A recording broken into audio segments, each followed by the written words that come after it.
नमस्कार, आप देख रहे हैं एएमजी न्यूज। आपके साथ मैं नीला। शहर और आसपास की खबरों को लेकर हम हाजिर हैं। शुरू करेंगे प्रमुख खबरों से। ओडिशा में भारी बारिश के कारण खोला गया बयांगीर डैम का फाटक। जमशेदपुर के तटीय इलाकों में रहने वालों के लिए है बाढ़ का खतरा। क्षेत्र के जनप्रतिनिधि लगातार ले रहे हैं जायजा।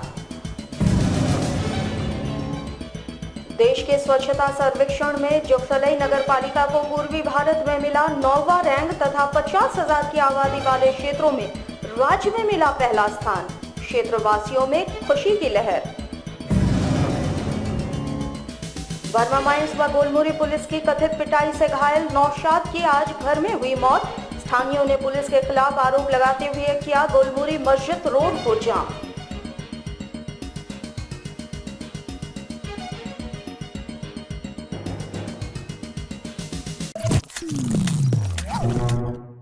अब खबरें विस्तार से। पड़ोसी राज्य ओडिशा में लगातार बारिश होने की वजह से बयांगीर डैम खोल दिया गया है, जिसकी वजह से जमशेदपुर के तटीय इलाकों में बाढ़ का खतरा बढ़ गया है। ऐसी परिस्थिति में क्षेत्र के जनप्रतिनिधि लगातार लोगों से आग्रह करते नजर आ रहे हैं। जमशेदपुर का बागबेड़ा क्षेत्र ऐसा क्षेत्र है जहां हर वर्ष इस बाढ़ से लगभग 15 से 20 घर प्रभावित होते हैं। लगातार ओडिशा में बारिश होने की वजह से बयांगीर डैम खोल दिया गया है। साथ ही जमशेदपुर के चैंडिल डैम के फाटक को भी खोल देने से बाढ़ का खतरा बढ़ जाएगा। इधर खतरे को भांपते हुए बागबेड़ा क्षेत्र के जिला परिषद सदस्य किशोर यादव ने पूरे क्षेत्र का भ्रमण कर लोगों को हर स्थिति में सचेत रहने का आग्रह किया। वहीं जानकारी देते हुए जिला परिषद सदस्य किशोर यादव ने बताया कि कभी भी क्षेत्र जलमग्न हो सकता है। इस परिस्थिति को देखते हुए लोगों को सचेत किया जा रहा है। साथ ही अगर बाढ़ की स्थिति उत्पन्न होती है तो वैसी परिस्थिति में सारे लोगों को बाढ़ राहत शिविर में ले जाया जाना है। और चांडिल डैम खोल दिया गया है। अपने नया बस्ती का जो तटीय इलाका है, जहां प्रत्येक वर्ष बाढ़ का प्रकोप हो जाता है, अभी हम लोगों को मालूम चला है कि बयांगीर डैम खोल दिया गया है, चांडिल डैम खुला हुआ है। उड़ीसा में लगातार बारिश हो रही है, जिसके कारण हमारे इस क्षेत्र में बाढ़ आने की संभावना है। अभी हम लोग लाउड स्पीकर से अपने पूरे बस्ती के हर गली गली में घूमकर हम लोग अपने बस्ती वासियों को ये अलर्ट कर रहे हैं कि बयांगीर डैम का फाटक खुला है, चांडिल का फाटक खुला है और उड़ीसा में लगातार बारिश हो रही है, इसलिए बाढ़ आने की संभावना है। हमारे बस्तीवासी अलर्ट रहे, सावधान रहे और बाढ़ की स्थिति में बाढ़ राहत शिविर में चलने का काम करें।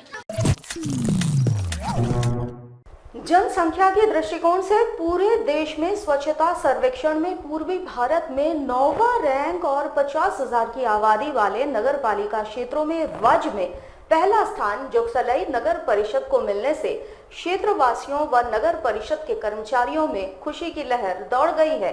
नगर परिषद के कार्यपालक पदाधिकारी ने इसका श्रेय जोगसलई वासियों को ही दिया है। जोगसलई क्षेत्र घनी आबादी वाला क्षेत्र है, जहां साफ सफाई के मामले में एक बड़ी चुनौती को पार करते हुए जोगसलई नगर परिषद ने अपना एक अलग स्थान प्राप्त किया है। गुरुवार को केंद्र सरकार के द्वारा इसकी ऑनलाइन घोषणा की गई। इस संबंध में जानकारी देते हुए कार्यपालक पदाधिकारी जेपी यादव ने बताया कि पूरे जोगसलई क्षेत्र की जनता, सफाई कर्मी, सहकर्मियों के सहयोग से जोगसलई नगर परिषद को ये स्थान प्राप्त हुआ है, जो कि गर्व की बात है। उन्होंने बताया ये स्थान प्राप्त होने से जोगसलई नगर परिषद का दायित्व और बढ़ गया है। साथ ही उन्होंने बताया बहुत सारे कार्य solid waste management, sewerage, drainage system जैसे अनेक कार्य हैं, जिसे पूरा कर जोगसलई नगर परिषद को और ऊंचे स्थान पर लेकर जाने का प्रयास किया जाएगा। जोगसलई नगर परिषद स्वच्छता सर्वेक्षण 2020 में बेहतर रैंक हासिल किया है। सबसे पहले तो इसके लिए जोगसलई नगर परिषद के समस्त नागरिकों का मेरी ओर से हार्दिक शुभकामना है। साथ ही जो हमारे सफाई कर्मी हैं, जो हमारे सहकर्मी हैं, कर्मचारी हैं, पदाधिकारी हैं, वो सब धन्यवाद के पात्र हैं कि उनके ही बदौलत हम लोगों ने ये मुकाम हासिल किया है। इसमें जिला प्रशासन का, हमारे नगर विकास विभाग के निर्देशक महोदय का, सेक्रेटरी महोदय का, मंत्रालय का, सब लोगों को हमें सहयोग मिला, जिसके बदौलत इतनी घनी आबादी वाला जुगसलाई नगर परिषद में हम लोग झारखंड में 50,000 की जनसंख्या में नंबर 1 रैंक लाए हैं। पूर्वी भारत के रैंकिंग में 9वां स्थान प्राप्त किए हैं। चुनौतियां तो बहुत है, क्योंकि मुझे लगता है कि देश की सबसे घनी आबादी वाला ये नगर परिषद है।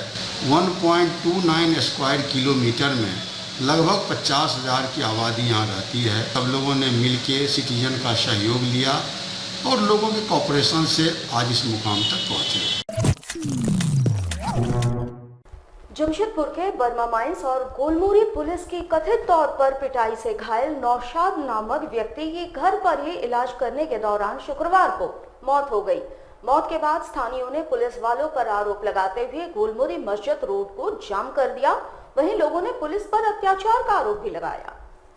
सड़क को जाम कर लोगों ने जमकर बवाल काटा, वहीं शव को उठाने से भी मना कर दिया। वैसे घटना 10 अगस्त की बताई जाती है। बर्मा माइंस थाना क्षेत्र में सड़क किनारे खड़ी बड़ी गाड़ियों के पार्ट्स चोरी हो रहे थे। उधर पुलिस ने एक चोर को गिरफ्तार किया था। जिस युवक को गिरफ्तार किया गया, उस युवक की बेरहमी से पिटाई भी की गई थी और उसे एमजीएम अस्पताल में छोड़ दिया गया था।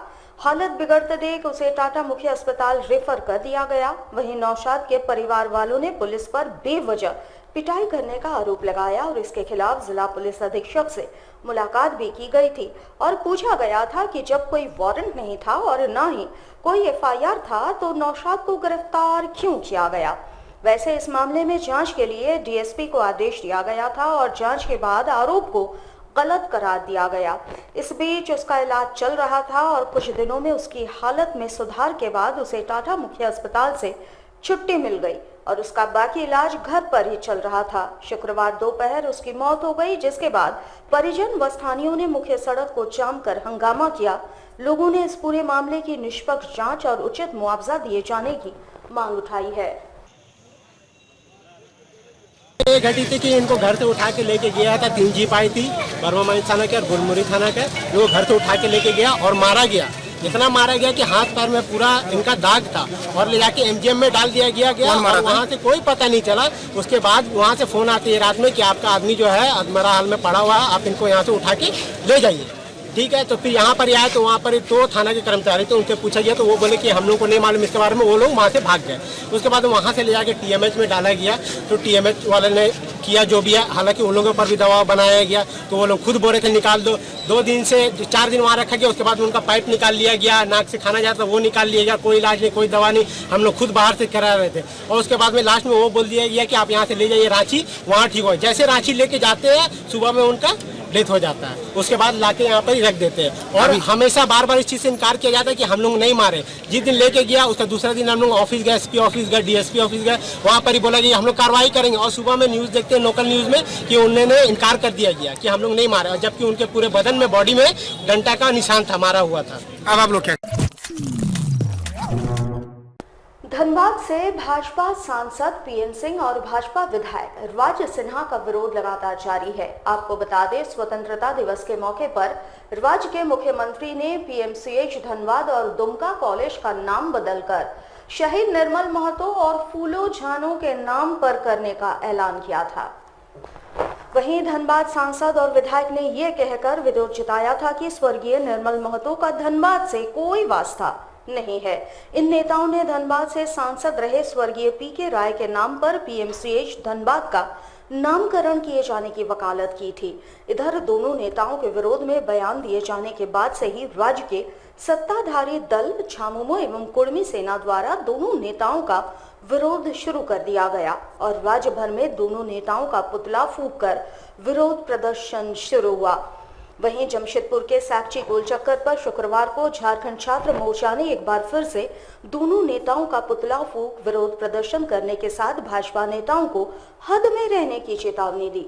इस संबंध में झारखंड छात्र मोर्चा ने साफ कर दिया है कि अगर भाजपा शहीदों का अपमान करती है तो उनका कड़ा जवाब दिया जाएगा। इस दौरान इन्होंने दोनों नेताओं के विरोध में जमकर नारेबाजी भी की। झारखंड छात्र मोर्चा के केंद्र अध्यक्ष माननीय श्री अमित महतो के आदेश पर पूरे झारखंड में झारखंड छात्र मोर्चा ने बीएन सिंह और राज सिन्हा का पुतला दहन किया। उनका पुतला इसलिए दहन किया गया है कि वे झारखंड के तमाम वीर शहीदों का अपमान कर रहे हैं। जिनका झारखंड में कुछ अस्तित्व नहीं है वो यहाँ के शहीदों का अपमान कर रहे हैं, जिसका हमने विरोध करके उनका पुतला जलाया है। और मैं एक बात तमाम भाजपा के विधायक और सांसदों को बता देना चाहता हूँ कि वो अपने हद में रहकर काम करें, अन्यथा पूरा झारखंड छात्र मोर्चा उनका विरोध करेगा। अगर वो जमशेदपुर की पावन धरती पर आने का काम करेंगे तो पूरे झारखंड छात्र मोर्चा उनके मुँह पर काली पोतने का काम करेगा। सरायकेला जिले के गमरिया थाने से 200 मीटर की दूरी पर स्थित एसबीआई के एटीएम में गुरुवार चोरी का प्रयास हुआ। वैसे चोरी हुई है या नहीं, अभी इसका खुलासा नहीं हो सका है। फिलहाल गमरिया थाना पुलिस मौके पर पहुंचकर तफ्तीश में जुट गई है।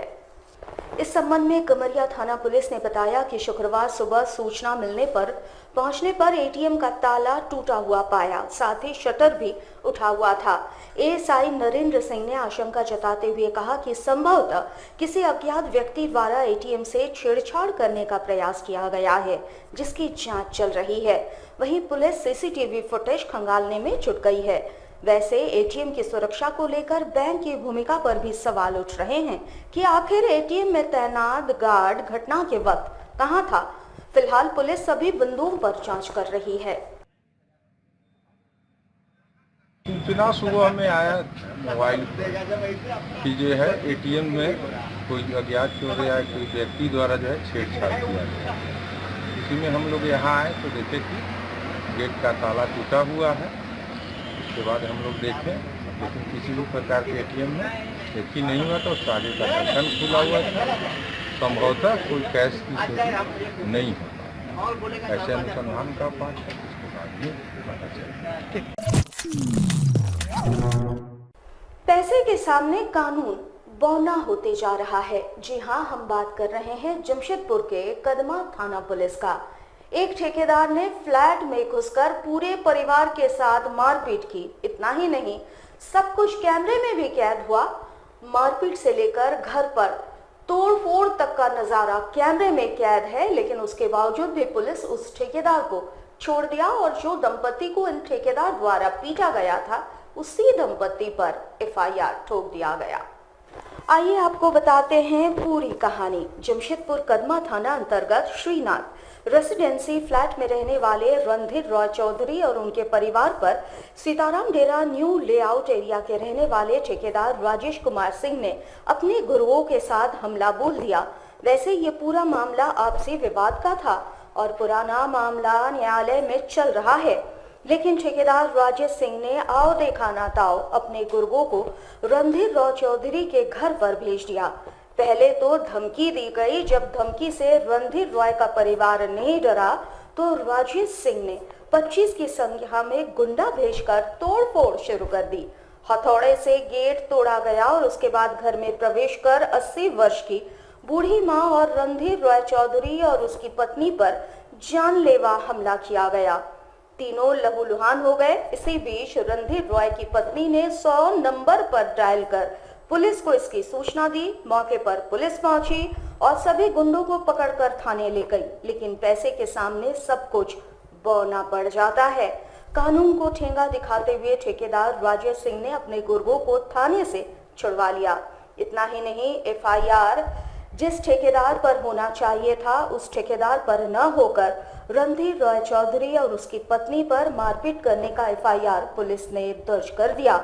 उल्टे पुलिस घायल लोगों को ही जेल भेजने की तैयारी कर रही है।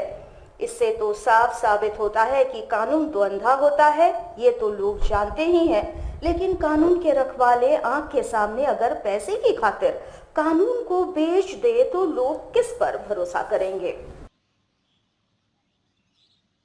वो बहुत बड़ा घटना हो गया, क्योंकि मेरे 70 इयर्स ओल्ड है और वो लोग गुंडा घर अंदर में घुस गए, सिर पर मेरे लाठी चार्ज कर दिया। इसलिए मेरे को तो एकदम तबीयत खराब हो गया।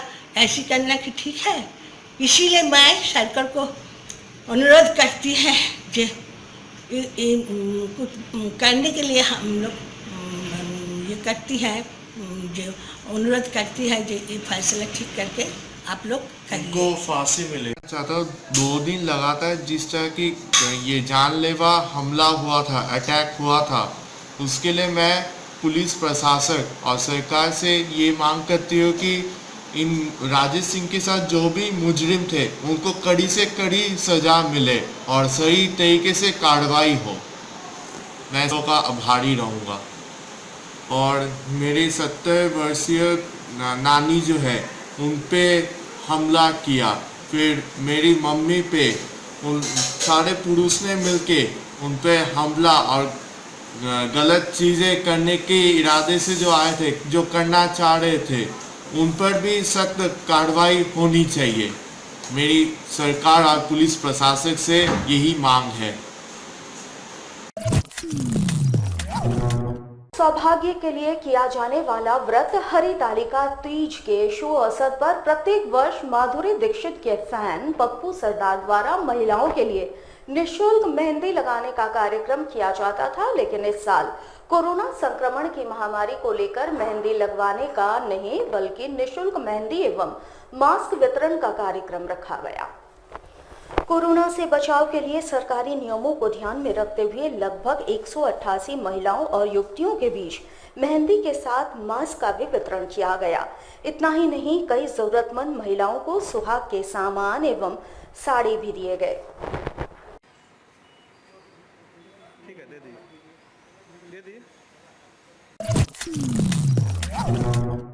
झारखंड राज्य में तंबाकू पदार्थों पर रोक लगाए जाने के बाद शुक्रवार को मानगो थाना द्वारा क्षेत्र में विशेष अभियान चलाया गया, जिसमें बड़ी मात्रा में पान मसाला, गुटखा एवं सिगरेट समेत तमाम तंबाकू पदार्थों को जब्त भी किया गया।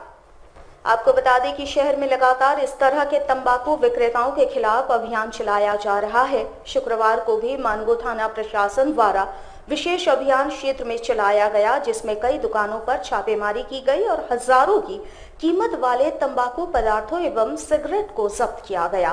साथ ही 3 विक्रेताओं को हिरासत में भी लिया गया। इस बाबत मानगो थाना प्रभारी मिथिलेश कुमार ने कहा कि गुप्त सूचना के आधार पर यह छापेमारी की गई और तंबाकू पदार्थों के साथ 3 लोगों को हिरासत में लिया गया है। उन्होंने कहा यह अभियान लगातार जारी रहेगा।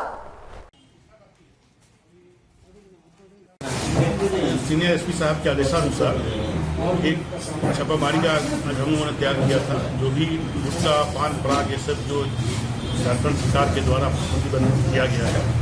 ऐसी सूचना थी कि मानगो क्षेत्र में कई दुकानों में इस तरह की धड़ल्ले से हो रही है। इसी सूचना के आलोक में हम लोगों ने छापामारी किया है और काफ़ी मात्रा में ये गुटखा, पान पराग, सिगरेट वगैरह जो है बरामद किया गया है।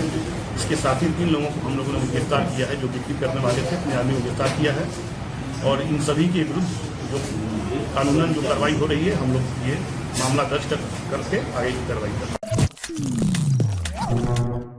हमारे साथ लगातार जुड़े रहने के लिए आप हमें YouTube पर जरूर सब्सक्राइब करें। आज के लिए बस इतना ही। कल आपसे फिर मिलेंगे कुछ नई खबरों के साथ। तब तक के लिए AMG न्यूज की पूरी टीम को दीजिए इजाजत। नमस्कार।